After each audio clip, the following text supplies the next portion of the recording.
Thank you for joining us around the fire. For more information or to make a donation, please visit randomactsnetwork.com. Now, want to hear a scary story?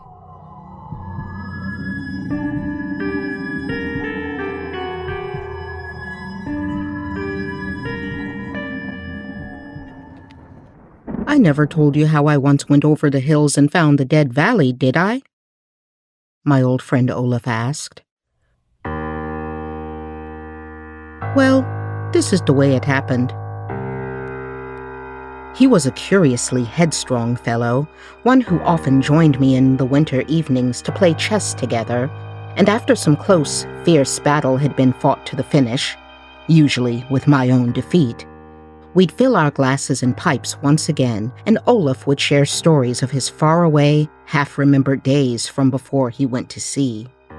The tales grew stranger and more incredible as the fires fell into themselves and the nights deepened. But nevertheless, I fully believed them to be true. One of them made a strong impression on me, so I recall it here, only regretting that I cannot reproduce his delicate accent, which to me increased the fascination of the tale. Yet, as best I can remember it, here it is. I must have been about 12 years old, and my friend Nils, whose father's estate joined ours, was a few months younger. We were inseparable at the time, and whatever we did together. Once a week, it was market day, and Nils and I went always there to see the strange sights that the market gathered from all the surrounding country. One day we quite lost our hearts, for an old man had brought a little dog to sell from far away in Hallsberg. The round, woolly puppy was so funny that we sat on the ground and laughed at him, and he came and played with us in such a jolly way that we felt there was only one really desirable thing in life, and it was this little dog. But we had not even half the money to buy him, so we begged the old man not to sell him before the next market day, promising we'd bring the money for him then. He gave us his word, and we ran home very fast and implored our mothers to give us money for the little dog. We got the money, but we could not wait for the next market day. Suppose the puppy should be sold? The thought frightened us so that we begged and implored that we might be allowed to go over the hills to where the old man lived and get the little dog ourselves. And at last, they told us we could go. By starting early in the morning, we should reach Hallsberg by 3 o'clock, and it was arranged that we would stay there that night with Nils's aunt, leaving by noon the next day. Soon after sunrise, we were on our way, after receiving detailed instructions as to just what we should do in all possible and impossible circumstances, and promised that we should start for home the next day so that we'd get safely home before nightfall. We started off with our rifles, full of the sense of our own great importance. Yet the journey was simple enough, along a good road, across the big hills we knew so well. There was a long valley from which rose the low mountains, and we had to cross this, then follow the road along the side of the hills for 3 or 4 miles before a narrow path branched off to the left, leading up through the pass. Nothing of interest occurred on the way over, and we reached the man's home in due time, where we found to our inexpressible joy that the little dog was not sold. So we secured him and went to the house of Nils's aunt to spend the night. Why we did not leave early on the following day, I can't quite remember. At all events, we did not get fairly started for home until afternoon, and as we found ourselves at last pushing up the side of the mountain, with the sun dangerously near the horizon, I think we were a little scared of the punishment that awaited us when we got home at midnight. We hurried as fast as possible up the mountainside, while the blue dusk closed in about us, and the light died in the purple sky. At first we had talked hilariously as the little dog leaped ahead of us with the utmost joy. Soon, however, a curious oppression came on us. We did not speak or laugh or even whistle, and the dog fell behind, following us with hesitation in every muscle. We had passed through the foothills and the low spurs of the mountains when life seemed to go out of everything, leaving the world dead. So suddenly silent the forest became, so stagnant the air. Instinctively, We halted to listen. Perfect silence, unbroken even by the turn of a leaf, the movement of a twig, the note of night bird or insect. I could hear the blood beat through my veins, and the crushing of the grass under our feet as we advanced with hesitating steps that sounded like the falling of trees. This was silence in the absolute, and it crushed the mind while it intensified the senses, bringing down the awful weight of inextinguishable fear. And the air was stagnant, dead. The atmosphere seemed to lie upon us like the weight of the sea on a diver who ventured too far into its depths. Nils and I stared towards each other in abject terror, listening to our quick, heavy breathing. And the poor little dog we were leading justified our terror. The black oppression seemed to crush him even as it did us. He lay close on the ground, moaning feebly and dragging himself painfully and slowly closer to Nils's feet. Then, as we stood quaking on the bounds of madness, came a sound so awful, so ghastly, so horrible, that it seemed to rouse us from the dead spell that was on us. In the depth of silence came a cry, beginning as a low, sorrowful moan, rising to a terrible yell, culminating in a shrieking that seemed to tear the world itself asunder. In the pale light of the high stars, Nils was the embodiment of all possible human fear, quaking with his jaw fallen, his tongue out, his eyes protruding like those of a hanged man. Without a word, we fled, the panic of fear giving us strength, and together, the little dog caught close in Nils's arms, we sped down the side of the cursed mountains. Anywhere, we had but one impulse, to get away from that place. So under the black trees, we leaped down the mountainside, regardless of path or landmark, straight through the tangled underbrush, across mountain streams and boggy marshes. Our only course was downward. How long we ran, I have no idea. But eventually the forest fell behind, and we found ourselves exhausted on the dry, short grass among the foothills, panting like tired dogs. It was lighter here in the open, and we looked around to see where we were and find the path that would lead us home. We looked in vain for a familiar sign. Behind us rose the great wall of black forest on the flank of the mountain. Before us lay the undulating mounds of low foothills, unbroken by trees or rocks. And beyond, only the fall of black sky bright with white stars that turned its velvet depth to a glowing gray. As I remember, we did not speak to each other once. The terror was too heavy on us for that. But by and by we rose simultaneously and started out across the hills. Still the same silence, the same dead, motionless air that was at once sultry and chilling. A heavy heat struck through with an icy chill that felt like the burning of frozen steel. Still carrying the helpless dog, Nils pressed on through the hills and I followed close behind. At last, in front of us, rose a slope of moor. We climbed it wearily, reached the top, and found ourselves gazing down into a great, smooth valley, filled halfway to the brim with what? As far as the eye could see stretched a sea of ashy white, motionless like water and faintly phosphorescent. If it were possible, I think that sea of velvet fog struck even greater terror into my soul than the deadly cry. It was so ominous, so impossible, so utterly unreal, so phantasmal. A dead ocean lamenting under the luminous stars.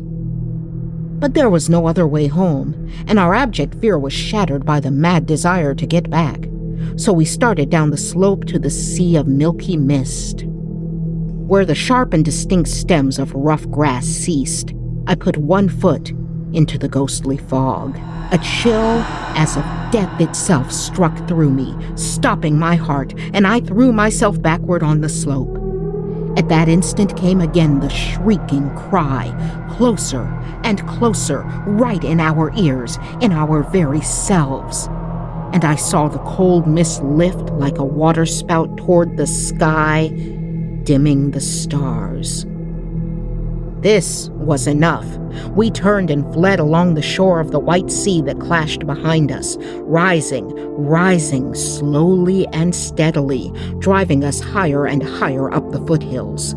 It was a race for our lives, that we knew. How we kept going I cannot understand, but we did, and at last we staggered up the end of the valley, and I saw the white sea fall behind us. And the last thing I remember was hearing Nils say, "The dog was dead."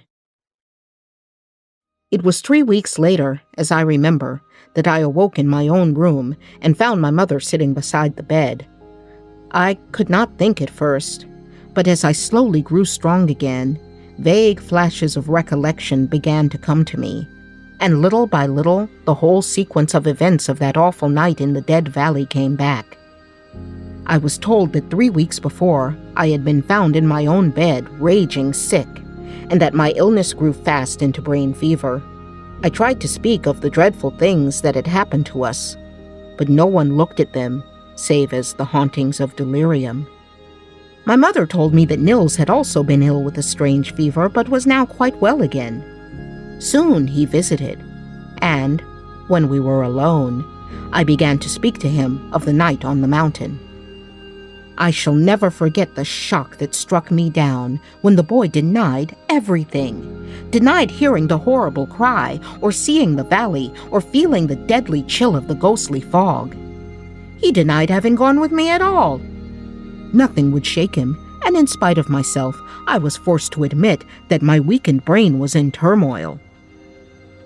Was it all but hysteria? Or had the horrors of the Dead Valley blotted Nils's mind into blankness? I said nothing more, but waited, with a growing determination that, once well again, I would find that valley if it really existed. It was some weeks before I was really well enough to go, but finally, late in September, I chose a bright, warm, still day, the last smile of the dying summer, and started early in the morning along the path that led to Hallsberg. I was sure I knew where the trail struck off to the right, down which we had come from the Valley of Dead Water, for a great tree grew by the path at the point where, with a sense of salvation, we had found the home road. I think the bright sunlight and clear air worked as a tonic, and by the time I came to the foot of the great pine, even I had lost faith in the vision that haunted me. Nevertheless, I turned sharply to the right, at the base of the tree, into a narrow path that led through a dense thicket. As I did so, I tripped over something. Flies swarmed around me, singing in my ears, and a terrible stench filled my nostrils.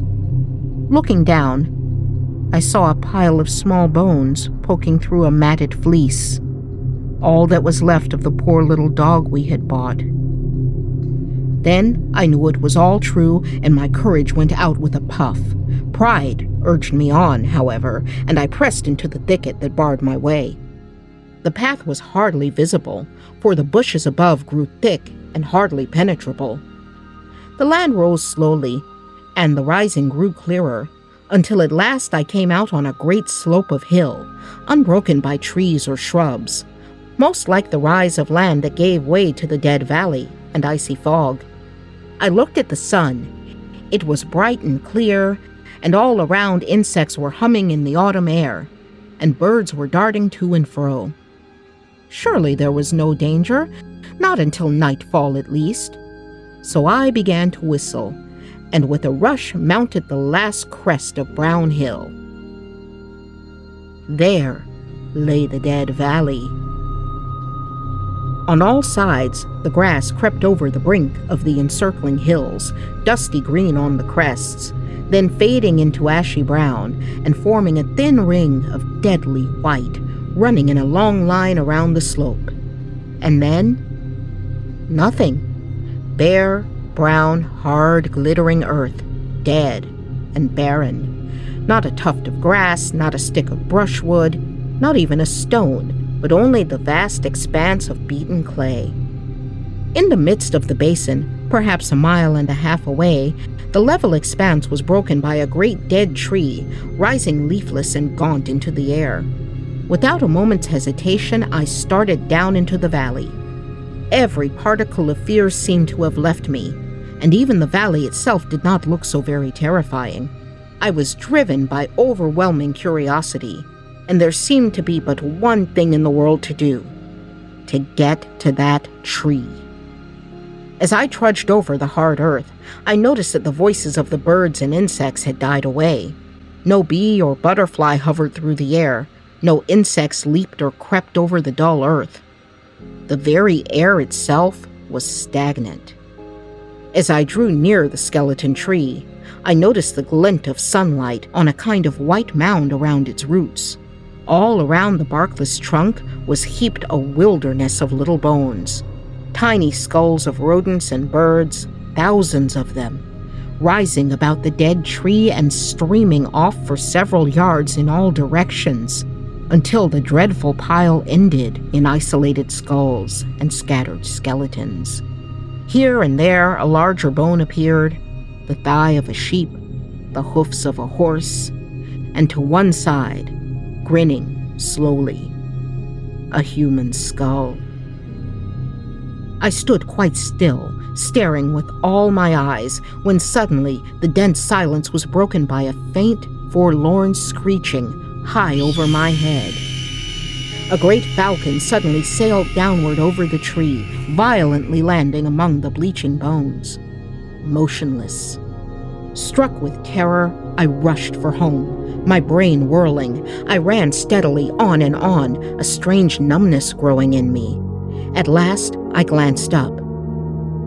Where was the rise of hill? I looked around wildly. Close before me was the dead tree with its pile of bones. I had circled it round and round, and the green grasses sloping up from the valley were still 1.5 miles away. The sun was sinking, red and dull, towards the line of hills. In the east, the dark was growing fast. My feet seemed clogged, as in a nightmare. I could hardly drag them over the barren earth. And then I felt the slow chill creeping through me. I looked down. A thin mist was rising out of the earth, collecting in little pools that grew ever larger until they joined here and there, their currents swirling slowly like thin blue smoke. When it was dark, I would hear that shriek again. And then I would die. I knew that. And with every remaining atom of will, I staggered through the writhing mist that crept clammily around my ankles, slowing my steps toward the copper west. And as I fought my way off from the tree, the silence pursued me. The air choked my breath. The fog caught at my feet like hellish hands, and the horror grew until at last I was certain my time had come. But I won, though not a moment too soon. As I crawled on my hands and knees up the slope, I heard, far away and high in the air, the cry that already had almost bereft me of reason. It was faint and vague, but unmistakable in its horrible intensity. I glanced behind. The sky was gold under the setting sun, but below was the ashy gray of death. I stood for a moment on the brink of this sea of hell, and then followed the dense and pallid fog heaving up and over the brown slope. The sunset opened before me, and as I crawled home, weak and tired, the night closed behind on the dead valley.